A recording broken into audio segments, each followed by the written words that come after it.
Hello everyone, I'm Tyler Rosado, and this is the DIVA Checkpoint. This is your go-to stop for bold insights, big vision, and real action from leaders across Circle K International. Each episode, my guests and I unpack what's happening, what's next, and how we're showing up to lead, with plenty of fun and maybe a little drama along the way. Without further ado, let's get into it. Hello and welcome to the season finale of the DIVA Checkpoint podcast. I cannot believe how quickly this first season has flown by, but for the past 8 weeks, we have had such engaging and fun CKI conversations that it has been such a pleasure to share with you all. I hope you've gotten to take away some great insights, but also some fun stories and anecdotes that really make you feel more connected to CKI and our organization. Now, for this final episode, I had to go out with a bang, and so I am talking to none other than the fearless District Administrator of the Carolinas CKI District, Jennifer Hethcox. Jennifer Hethcox, an educator with nearly 2 decades of experience in teaching, coaching, and educational leadership. Jennifer currently serves as District Administrator to the Carolinas District of CKI, the best position in all of Kiwanis. She grew up in Georgia as a Key Club member and a CKI member, serving her final year as District Governor of CKI. Jennifer has 2 daughters who are Carolinas Key Club members and is married to John Hethcox, her fellow CKI governor, whom she met at Kiwanis International Headquarters in 1999. John Hethcox will serve as Carolina's Kiwanis governor in 2025 to 2026, and they all live in Lexington, South Carolina with their dog, Bo. Miss Jen and the entire Hethcox family really become some of your greatest advocates and some of your greatest alliances you have going through a year in this organization, especially as leaders in the organization. So it's really been great to get to know all of them, but especially Miss Jen is just a tremendous resource, confidant, friend, the entire package. And as you see throughout this interview, there is so much knowledge that she holds in this organization that enables us as students to lead our organization full charge. So with that being said, please enjoy this season finale, and I hope you'll stick around because season 2 is on the horizon. Hello, Miss Jen. Thank you so much for Hi. being on the Diva Checkpoint with me. How are you doing today? I'm good. Thank you for having me. I'm excited to be here. Of course, of course. So we have when did we first meet? We first met probably over a year ago now. I think it Yeah, was last year maybe. LeadCon. Yeah. When you were just taking over as club president. So Mm-hmm. that was right. That's right. Yeah. So it feels like a lifetime ago, but especially in these past few months, now that I've stepped into this governor position, we've really gotten to know each other. And I think I'm so fortunate to have a district administrator that knows the inside scoop as well as you do. And I imagine that's because you've had such a long experience of going through the organization. And so I'd love for like our listeners to know a bit about how you got started in CKI. Yeah, sure. Well, I was in Key Club in high school. My first high school did not allow girls in Key Club, so we were in a partner group called Sevenettes. And then when I transferred to my new high school, they were up to speed, and so I joined Key Club right away, my junior and senior year when I got to my new high school. And as soon as I was getting ready to college, the president of our Key Club said, "Hey, you're going to Agnes Scott. Did you know that there's a CKI club there?" And I was like, "What is that?" And he was like, "That's the next level. That's the college level of Kiwanis." And of course, I knew about Kiwanis because I had grown up performing in the Kiwanis Talent Showcase in my hometown, and so they hosted a talent show every year, and so I performed in that. And then got to college, and that was really the spark that like took off. So I served immediately on the district board. By January. The Circle K governor called me and asked me to be the conference chair. So I got an opportunity to be on the district board my freshman year, then served as secretary and club president, and then I ran for governor my senior year. And that was really a pinnacle. year for me. So it was an amazing opportunity. And I also had an amazing district administrator that knew a lot about the organization. He was a past international president.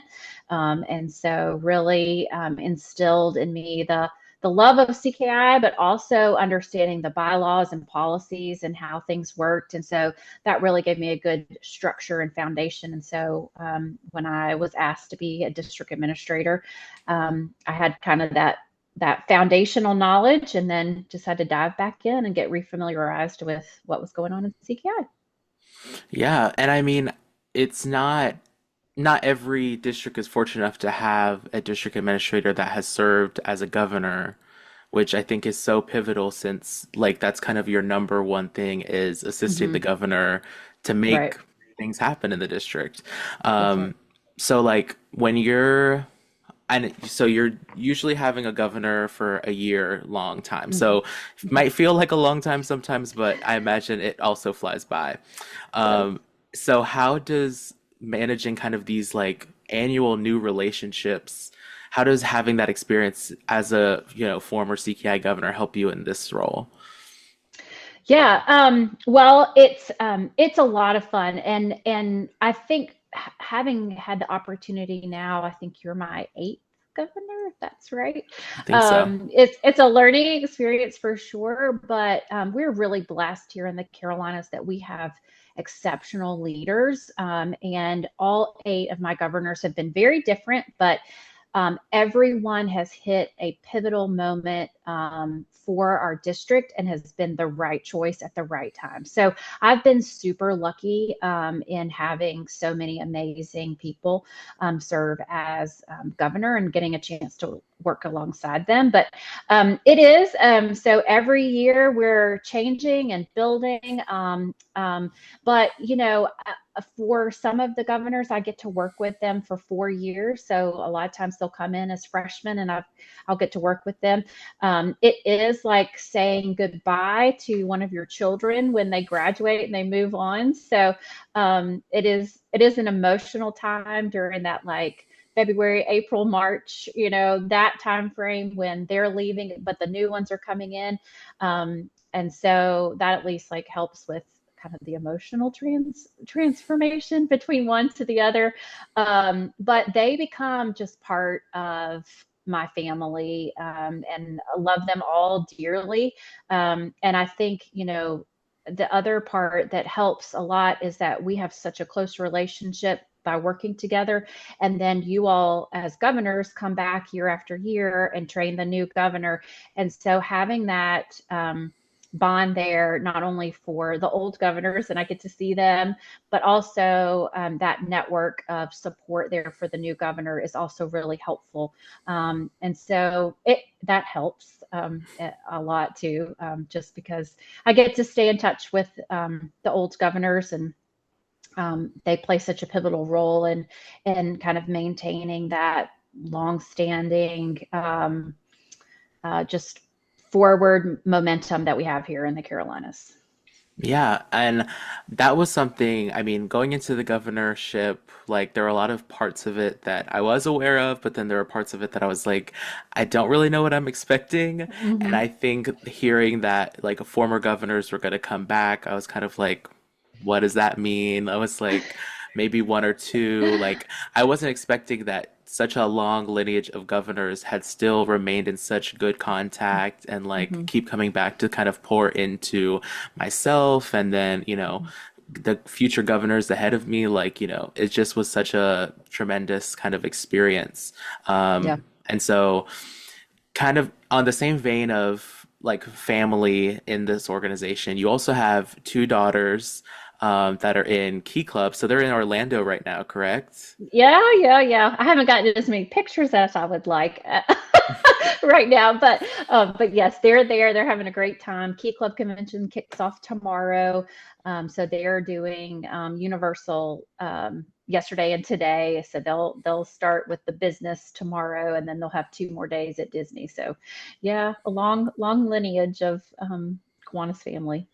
Yeah, and so how did that come about? Like, I mean, when you hear of someone who's been kind of involved with Kiwanis affiliated organizations for so long, and then their kids are Mhm. involved too, I guess there's kind of the two school of thought that either like you've pushed them there or they kind of picked it up on their own. So how would you say that your experience was with them, like getting into Key Club stuff? Yeah, well, so they used to travel with us a lot. So they've been to a ton of Kiwanis district conventions. They've been to a ton of CKI conventions, probably more than most Circle Kers, even once they graduate. And then they also grew up going to Key Club events when we would go, as my husband was, on the district board, or I was on the district board. They did, and it was kind of a natural thing for them in terms of Caroline, my oldest, rechartered her club. That we did have a key club at River Bluff where she goes to high school. Um, but it had gone under during COVID. And so when she got to high school, she wanted to charter it. And so we were there to support her and help her and guide her along the way. My husband and I both serve as their Kiwanis advisor. And then now that I work for the district, I kind of serve as a semi-faculty slash Kiwanis advisor, and we have another faculty advisor that works at the high school. And then our youngest, she kind of like came along. She wanted to be in it, so she served as secretary last year, and then this year she's serving as the sophomore class chair. So she's recruiting, and that's kind of her thing. She's really good at getting her friends to be involved with it. And then Caroline's serving as the president this year. So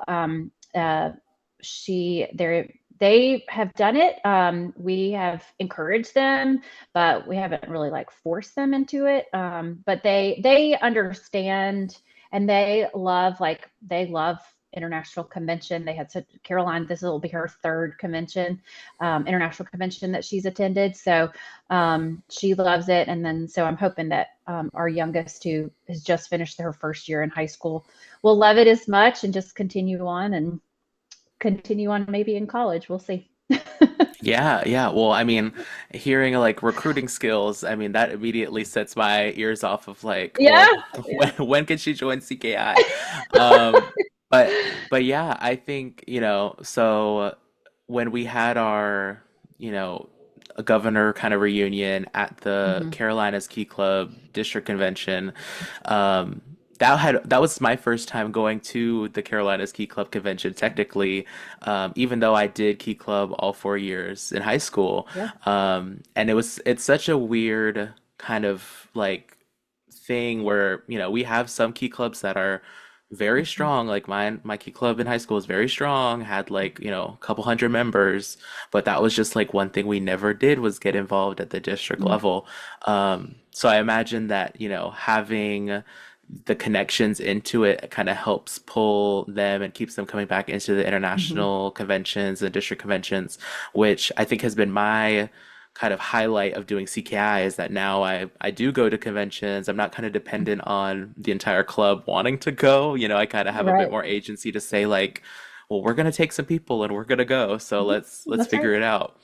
Um, but and also, touching on the family too, we cannot forget about the John Hethcox, your husband, Right. who's about to step into his second Kiwanis governorship. Is that correct?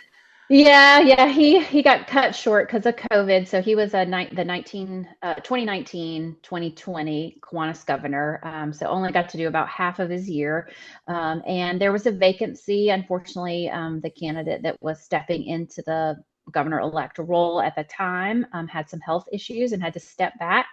And so the leadership team was looking for someone, and so he got the blessing of the person that was stepping aside, and stepped into the role. So he gets a kind of a redo year, and actually a fair amount of the governors from his original class, the 2019-2020 class, have had a second year. They've done a second year because they didn't get a full year, and so he's looking forward to that. So come October 1st, yep, he'll be governor again, and we'll be traveling the two states and spreading the Kiwanis love. So yeah, Yeah. for sure. So, yeah, I mean, it's gotta be like there's so much going on in the Headcox house when it comes to Kiwanis things that I can only imagine. But, regardless of, his position or your position, if your household was, we'll say like a CKI club or a key club, what do you think like at home your actual titles would be? Like who would be y'all's club president? Who would be y'all's secretary? Like what do you think that breakdown is?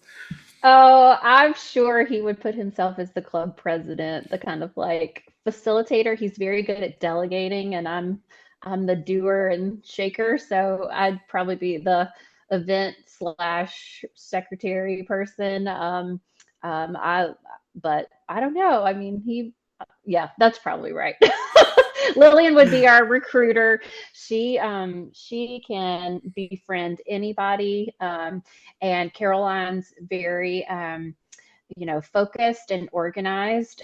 So she would definitely be somebody that she might be the club secretary or something like that. But and then of course we have the dog, so he'd just be the club mascot or something. I don't know. Right, of a very Gotta important include the role. dog. Of Right, course, of right, course. right, right. Yeah, I think that, the listeners would really love to hear because I think this is one of the most fascinating things I've learned about you is your kind of story of meeting John, and how it relates to kind of CKI as a whole. Yeah. So our official meeting was at Kiwanis International headquarters. However, as we kind of like backtracked our historical time frame, we actually, I think, met in Jamaica at Circle K International Convention the year before. Um, I was there with like I think I took like 12 or 15 women from Agnes Scott from our club, and that was a huge group. And we went to Jamaica for convention, and that's Ocho Rios. We had a convention there. So, but our official meeting was at Governor Administrator Training at Kiwanis headquarters. He sat kind of behind me and over one in headquarters during training. And so that's where we officially met. We became friends and kind of like political allies, I guess, scoping each other out in terms of who was going to run for international and all of that. So there were some good power plays there for a minute. But we also created like a Southern Governors Association. So we had the SGA, and so we had our own little shirts and little branding and everything. For all the Southern governors, and that was fun. And then we used to host a conference that traveled around the South called the Y'all Conference, and that was held in January, where the Southern districts would rotate, so we would all get a contingency together and go, and it was always at the beach, usually over Martin Luther King weekend, and so that was always fun. So we got to see each other pretty regularly, and then after I graduated and kind of moved on, that's when we started dating. So no mixing love and politics. Right. Well, yeah, it'd make for a good novel, but might Right. be it's probably a little much. Right. Yeah, no, I think that's so amazing too, just like the paths that kind of have to cross for that to happen. And Yeah. um also I guess again just the importance of like kind of going up and doing like the traveling and the connecting, the fellowship Right. component of our Yeah. organization. Yeah. I think that's the thing that makes our organization so special is that Right. you can kind of have those connections. Um, Yeah. and if I'm checking my notes correctly, I believe John proposed in front of the London Museum. Can we hear more about that? Oh, sure. Yeah. So after college, I went to Washington, D.C. and worked for a company called Corporate Executive Board. And they were a best practices research firm. So I started out in their member services and then moved over into event planning. And so I did that for many years. And so that had me traveling all over the world, which was a lot of fun. We would go to London and we'd go to Australia and then, of course, New York and Chicago, California. But this was our second trip to London because we had a London office. And so I would go over there usually most Novembers and do meetings. And he decided to tag along. And it was our last day in London, and we were getting ready to leave, and he's like, we need to go out for a walk. And I'm like, we are getting ready to go to the airport. Like, I'm like stressed out, and like I get anxious, before we go to the airport. And he's like, no, we just need to go out. And I'm like, it's raining. Like, why do we need to go outside? Let's just go get some breakfast and go to the airport. And so we walked over to the museum, and of course it was closed because it was Sunday. And I'm like, oh, why are we here? And then all of a sudden, then he got down on his knee and asked me to marry him. It was very exciting. And so yeah, that was a lot of fun. And then of course we flew back, and we planned the wedding, and all my bridesmaids, except for my sister-in-law, were all former Circle K members. My maid of honor was the governor after me, and then another one of my bridesmaids was the governor after her. So there were three of us in a row. But one of my scripture readers was my assistant administrator, and our introducer at the reception was my district administrator. So yeah, we had a huge contingency of CKI, and then of course we had a wedding right after that, which was our other Circle K, which was Rebecca, who was one of my bridesmaids. She got married to her trustee, and so that was another Circle K wedding, and we had a couple more after that. So it was. I think that's the one like hidden, or at least talked about, but should be probably used more, is that there are a lot of us that met through either Kiwanis or through CKI, and got married and have kids. So the immediate past, Alabama District Administrator, he met his wife in CKI. So lots and lots of people have met their spouses through the organization, which it's kind of a fun story. Yeah. Yeah, no, it's so cool, and it's so cool when you kind of discover those stories about people. Because obviously I don't even think I really realized that story for you until like I got into the governor role. We were just like we're meeting and talking more. Yeah. So it's kind of like always that hidden under the surface like Yeah. level of CKI lore, if you will. But that's also probably a good like hack to make all these friends in CKI Yeah. that, throwing a wedding is probably a lot like throwing a presidential ball or banquet at the Exactly. convention. So you know that they know how to, get it together and be an announcer, so all those things. So that's probably also Right. like the hidden hack and secret there Hmm. too. That's Oh right. my goodness, that's so funny. And so going into talking about your career where you were traveling a lot, I guess something I'm interested to know is what kind of had you eventually kind of come back and settle down in the Carolinas, because I know even people who like myself grew up in the Carolinas, Hmm. as soon as they kind of get to my age around like their 20s, they're kind of ready to like run out of here. Hmm. I've never felt that way, but I'm kind of curious to know, like, especially for someone who got to see the world, got to see all the Hmm. places that, some of my friends want to run to and are planning their great exodus Hmm. to. What has grounded you in the Carolinas? Yeah, so I grew up in Georgia, so that's where I was, and then of course John was in Florida. That's where he went to school. He's originally from Alabama, and so after graduation, I got a job in DC, and he also got a job in DC working in politics. So that's what took us there. And I would say to any young person. Uh, like get out of where you're from and go live somewhere else for, even if it's just like a couple of years. We were only in DC for about 4 years, and that was long enough, to kind of live in a large city, kind of be there, no, and then be able to come back and appreciate like being close to family and everything. So we went up there after kind of the last, well, this was we've been married 20, will be 20 years in September.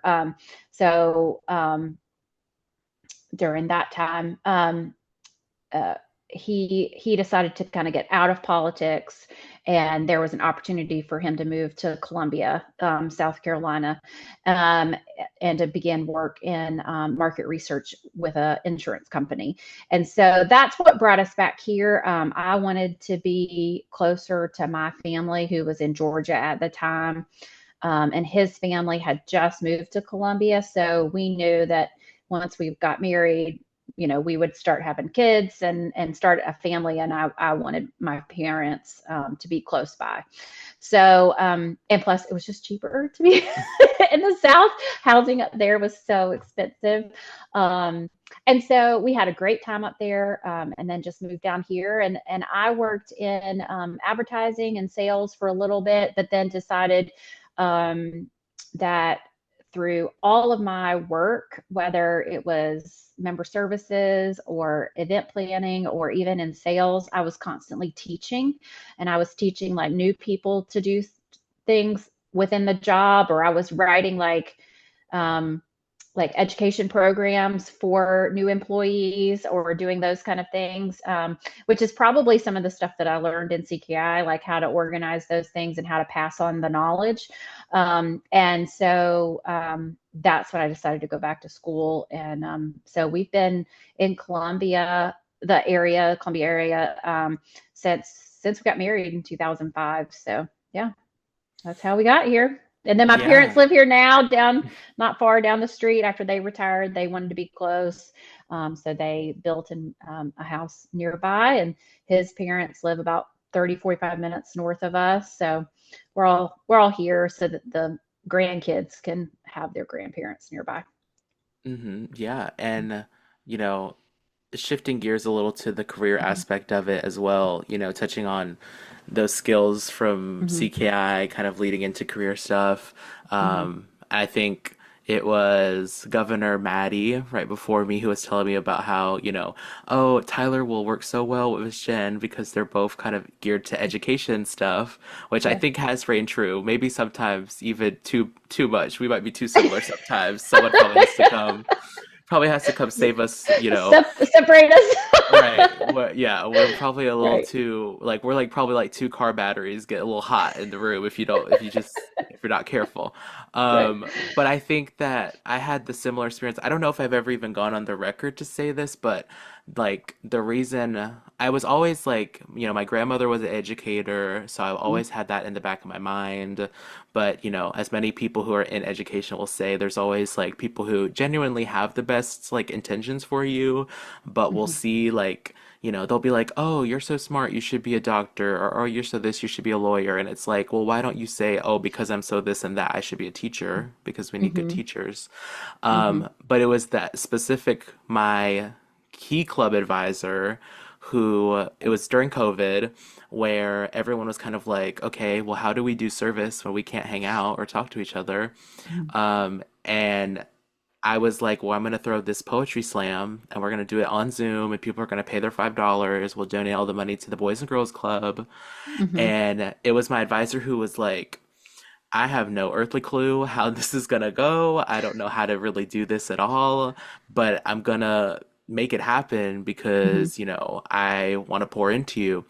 And so, kind of that moment, kind of after it all went well and it was successful, and, eventually became like a reoccurring event for years to come in person, once the pandemic was over, it was kind of that moment where I was like, this whole organization, this teacher specifically, but this whole organization is all about like, we don't really know what we're doing, but we're going to make it Mhm. happen because we need to for our students or for youth. And so I think that's why it really kind of inspires me. And I pull from this organization all the time when I'm trying to like, you know, keep my head in the books and, get through Mhm. even in the hard times. Um, and so I guess just like what is some advice for folks that even if education isn't their calling, I think there are plenty career paths that can draw some experience and knowledge from CKI, but what would be your advice to folks who are kind of like trying to navigate career like opportunities and things like Mhm. that and how they can kind of leverage CKI to their benefit there? Oh yeah, for sure. I mean, every position, even even just as a general, a general member, like there are so many transferable skills that we teach through CKI. You could literally take any position from club member all the way up to international president, and be able to articulate what you've learned through CKI. So, I mean, it is more than, a service organization. That's one thing that I think really makes our organization stand out. And I would love for members to be able to articulate that to prospective members, is that this is so much more than a service organization. The amount of skills and opportunities that you have within the organization, um, is just, it's just boundless. I mean, it's really amazing. So, I think of our immediate past Secretary Treasurer Tucker. He is going into the financial world, and so he sought out the district secretary treasurer position. And, he took a look at our finances. He kind of laid out specific budget items. He kind of made a plan for us to build out a scholarship for the future so that we could kind of set aside some funds to do that, and just really kind of made it his own, so that he knew that he wanted to go into finance. And so he has that now, that he can say, like, I helped to manage this, or he was part of High Point that managed raising $72,000 over the last 3 years. And he can say, like, this was part of the organization that I was in. As a governor, I mean, you're basically managing a company. If you think about it, as a club president, it's the same way. I mean, you have to think about the marketing that you do on campus, how you relate that to, SGA or the Student Activities Board. And you can really take all of those skills, just running the organization, and transfer them to any part of the workforce, whether it's going into corporate or education, nonprofit. I mean, they're all very parallel, which is great. And, we offer all kinds of other opportunities. I mean, just the fact that you can network with Kiwanians, and find someone that is in your business field, or has been in your business field, or has a connection. I like to tell the story of one of our district administrators. He went to school and grew up in Ohio, and his first kind of job took him to St. Paul, Minnesota, or Minneapolis, Minnesota. And he got there, and somehow a Kiwanian in the area found out that he was there, and reached out to him and said, let me take you to dinner, and was like, hey, I know you're new to the city. Here's some great places to live. Here's some great places to eat. Like, if you need help with like navigating, like the dry cleaner or the grocery store or whatever, like, let me know. And that, beyond just transferable skills and careers, the ability to network and to know people, or know people that know people, in all of the different areas, whether it's work or geographic, is pretty astounding. So, I always encourage our members. You don't have to have served as international president or governor to take advantage of the opportunities that we have in the organization. Just make sure to get involved, and connect with your Kiwanis club, or connect on the district level. Participate in our mentor program that we have. Just get out there and let us know what you need, and then we can make connections for you. It's there's really so many different opportunities to grow your own strengths in the organization, no matter what you want to do. So. Yeah, and you touched on it perfectly, kind of bringing in the mentoring program. And I think one of the reasons I'm a big advocate for like our mentorship opportunities, especially between like CKI members and Kiwanians, is because, we're in a time where, for the most part, like opportunities to access, say, like education, are there that maybe weren't there before. But I think for some people historically, mentorship has been the exclusive thing, kind of the exclusive Mhm. club where you Mhm. got to know somebody to get your foot in the door. And I know, especially a lot of people in my generation probably feel a little animosity towards that because, they sometimes feel so removed from other communities or communities of successful folks, or, Mhm. if they're a first generation college student, they're kind of getting the certifications that their family has never had access to before, Right. but then they don't have access to the kind of the people that need to get them in the Mhm. door.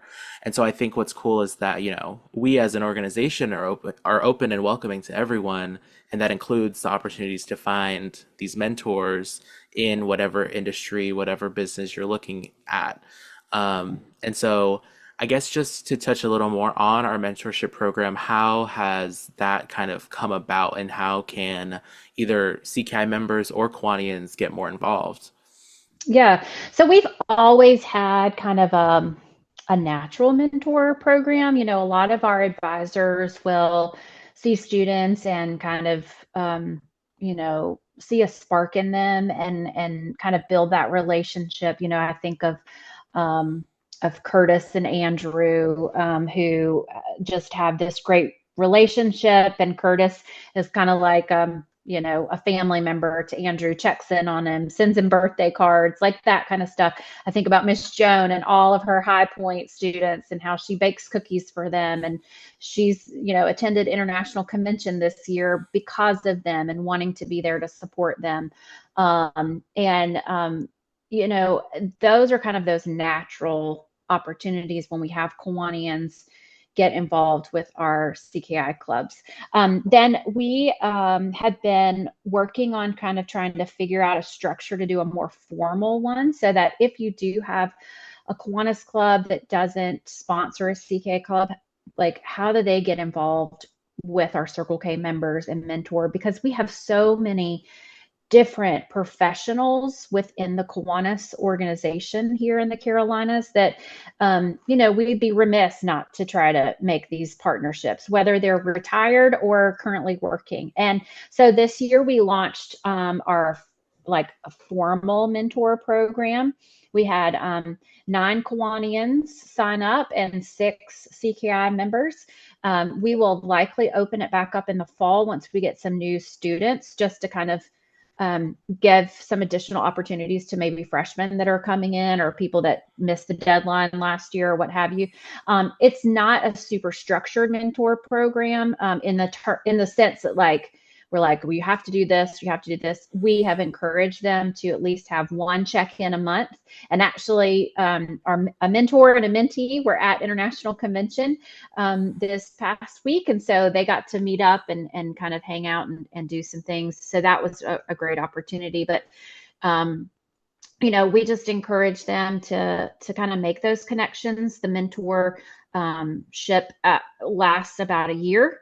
And then they can either choose to continue on with the same person, or they can say, yeah, you know what, I kind of want to shake it up and meet somebody else, which would allow them to expand their network.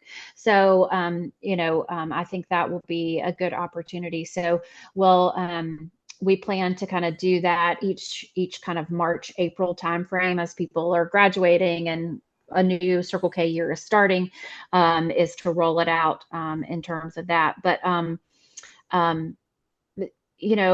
I think it's great because some of the CKI members that signed up that ended up with 2 mentors, a lot of them will have like one that's retired and one that's currently working. So they kind of get that opportunity to talk to someone that has gone through their career and said like, here's some opportunities that maybe I missed. But just even if it's just a monthly email back and forth, at least you've made a connection with one other person that's kind of outside your normal circle. And we intentionally paired people up that were not like connected with that particular Circle K. So we had a couple of folks that sponsor a Circle K, but we did not connect them with that person within that Circle K club, so that it would allow them to have a broader range of connections. So it's just another opportunity, another intangible benefit of being a member of Circle K in Kiwanis. And so we'd love to see that continue and prosper, and, just kind of help to grow and support our members, so that if they are first generation college students, that they have an opportunity and kind of, level out that playing field and give them even a boost up if they need it. Mm-hmm. Yeah, of course. Well, Michelle, you have been a pleasure to talk to as always. Thank you. And you've also made this job so easy because you have so much knowledge to share, that we might have to have you on for a part two, because I'm also staring at the clock and I was like, okay, we're doing good. And I was like, oh, we are approaching time. Um, but before I let you go, I want to ask a bit more of like a fun question, that I'll ask all my guests, which is just to share the biggest diva moment that you have ever seen, whether it's CKI, Kiwanis, what is the biggest diva moment that you have seen in this organization? Oh, okay. Oh gosh, there's probably been so many interesting opportunities that I have experienced. Um, well, one, I think, for me, I had a big diva moment. I guess it was a very humbling diva moment. I don't know if that makes sense or not, but a couple of years ago, I was awarded the Circle of Service Award, and that is a huge, huge deal. That's the highest award that Circle K International can give somebody. And unbeknownst to me until later on, it actually did not come from the Carolinas district. It came from the Circle K International board. They were the ones that decided on it. And the whole district was surprised and didn't know. I thought maybe that was my sign that I needed to retire, because that's usually when you get it, is when you're on your way out. So that was pretty amazing. So for them to see the dedication and commitment that I gave to the organization was really, really touching. And it was a great honor to get that award. And actually, I was the third in a row Georgia member, like former Georgia member, to receive it. So it was my district administrator, who I had nominated, I think maybe 3 or 4 times for that award, and he finally got it. And then an outgoing Georgia district administrator, who was actually my lieutenant governor when I was governor, he had gotten it the next year, and then I got it. So it was kind of a fun, like, little Georgia CKI moment there. And then I have one funny story of a diva-esque moment. We used to do a Georgia social tour. And so we would start either at the top of the state or the bottom of the state, and we would work our way up or down. And we would start on Friday and do like a service project. And then Saturday we'd go to a new city and do a service project or something. And then we'd have a social, and then we'd go to one last place and do a service project or social. So we kind of did this like service social tour. And it was Saturday night. We had been traveling the state. And I want to say close to 30 or 40 CKI members at my house. I mean, it was like bodies on floors all over the place. Come to find out, one of the Circle K members, we were on the same softball team when I was in 3rd grade and she was in like 2nd or 1st grade. So we were on that same softball team. And then we had a member that was, I think, on the board at the same time I was, and he was running for international trustee. And we thought it would be funny to pants him. And when we did, we didn't realize that he was not wearing anything under his pants. And so he was standing in my living room with all of these Circle K members in front. And when his pants came down, that was it. So that was a little bit of an embarrassing diva moment. So maybe not the best, but it was fun, and it became a good little like running joke. But he was a good sport about it, needless to say. Oh my gosh, that is too funny. But yes, those are some great memories. Yes, fun memories and great diva moments. Thank you so much once again for joining. And like I said, we might have to have you back for another episode. All right, sounds good. Anytime. All right, you take care. All right, thank you. Bye. Thanks for tuning in to the Diva Checkpoint podcast with me, Tyler Rosado. For more episodes, be sure to follow us wherever you get your podcasts. And hey, if you've got something to say, we want you to be a guest on our show. Head over to bit.ly/CKI podcast for more information. Until next time, keep leading loud, CKI.